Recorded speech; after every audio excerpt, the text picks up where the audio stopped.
কোম্পানির স্বার্থে, আমার ব্যক্তিগত কোনো স্বার্থে না। এই জন্য আমি রিকোয়েস্ট করবো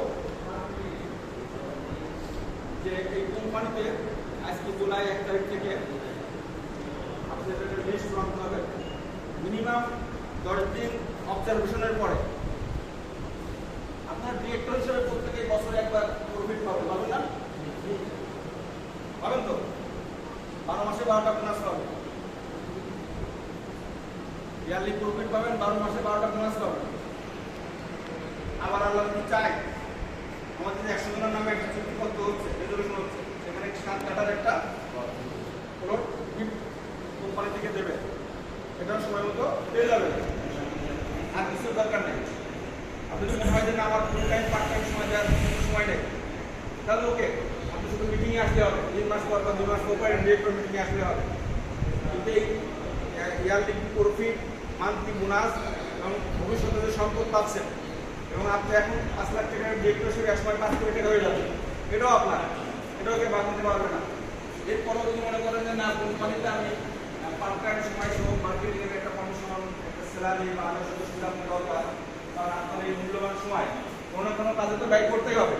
এই কোম্পানির কাজ হোক, আর কোম্পানির কাজ হোক, যে কোনো জায়গায় হোক, আপনাকে আপনার এই টাইম বিনিয়োগ করতে হবে। না করলে আপনার সমাজ, দেশ এবং রাষ্ট্রের কাছে অপরাধী হয়ে যাবে। আপনার সমাজ, আপনার ফ্যামিলিও আপনাকে অন্য চোখে দেখছে। যখন কেউ বেকার হয়ে যায়, কেউ কাজ না করে, সবার জন্য একটা বোঝা হয়ে যায়। আপনার ফ্যামিলির আনন্দ উল্লাস করবে যে ভাই কি করছো, কি লাগাইছে, কোনো কাজ কাম করো না, করতেই তো হবে। এখন যেখানেই যান, পরিশ্রম ছাড়া আপনি সময় না দেন, আপনার কোনো সময় ঘুরে যাবে। আপনি 9টার কাজে যদি 12টায় যান কোনো অফিসে, আপনাকে রাখবে।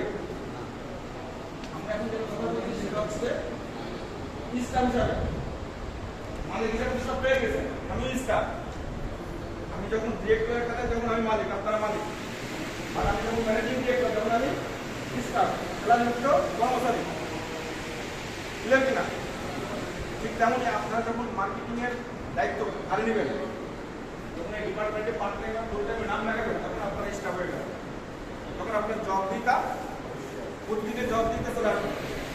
আপনি রাস্তায় আসছেন কিনা, আপনার প্রতিদিন পারফরমেন্স এটা জব দেওয়া লাগবে। সারা পৃথিবীতে মার্কেটিং, যেটা আমাদের ব্যাংকের ম্যানেজার আছে, ম্যানেজার, বর্তমান অডিট অফিসার, ব্যাংকগুলো বিশাল একটা এসি রুম, অনেক ভালো এনভায়রনমেন্ট ব্যাংকে। এখানে প্রতি মাসে স্যালারি যায় কোটি কোটি টাকা, শত শত কোটি টাকা, ভাড়া গুনতে হয় শত শত কোটি টাকা বিভিন্ন ব্রাঞ্চে। এত সুন্দর এনভায়রনমেন্ট ম্যানেজার এসি রুমে বসে থাকে, কিন্তু মাসের শেষে কিন্তু তার মাথা খামে, ওরা বডি কামা শুরু হয়ে যায়। আর ওটা সবচেয়ে বড় একটা মার্কেটিংয়ের দায়িত্বটা, এই মাসে আমার 5,000 কোটি টাকা বিনিয়োগ করার কথা, এই বিনিয়োগটা করতে পেরেছি কিনা। এই মাসে আমার 4,000 কোটি টাকা ফিল্ড থেকে আসার কথা, সেটা আসছে কিনা। সেভিংয়ে কত টাকা জমা হয়েছে, এই টোটাল মার্কেটিংটা, এটা কি সবচেয়ে বড় মার্কেটিং না? পৃথিবীর সব কিছু মার্কেটিং। মার্কেটিংয়ের কলা কৌশল সিস্টেম যার যত ভালো, তারা তত সাকসেস হয়। ইউনিলিভার পৃথিবীর এখন সবচেয়ে বড় কোম্পানি, পৃথিবীর সব কান্ট্রিতে তাদের প্রোডাক্ট দেয়, কিন্তু অমুসলিম।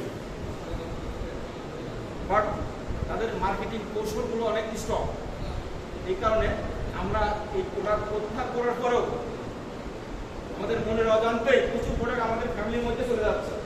দেখছেন, বিভিন্ন কসমেটিক, সাবান ইত্যাদি অনেক আইটেম, অনেকে আমরা জানিই না। শত শত ব্র্যান্ড তৈরি করে মানুষের মাঝে পাঠিয়ে দিচ্ছে, এটা তাদের মার্কেটিং কৌশল। অর্থাৎ যে কোম্পানির যত মার্কেটিং কৌশল যত সুন্দর, যত ভালো হবে, সেই কোম্পানি তত প্রতিষ্ঠানিক হবে, সাকসেস হবে। কারণ আমাদের এই মার্কেটিং প্ল্যানগুলো কিছু কৌশল আনতে হবে।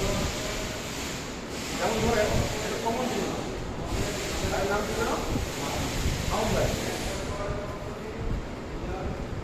আমাদের যে মোবাইলটা, এই মোবাইলের ডায়াল কল আছে না, ডায়াল কল আছে। এই ডায়াল কলে মোবাইলের 10টা থাকে, কোনটা 20টা থাকে, কোনটা 30টা থাকে, তার বেশি থাকে। ফার্স্ট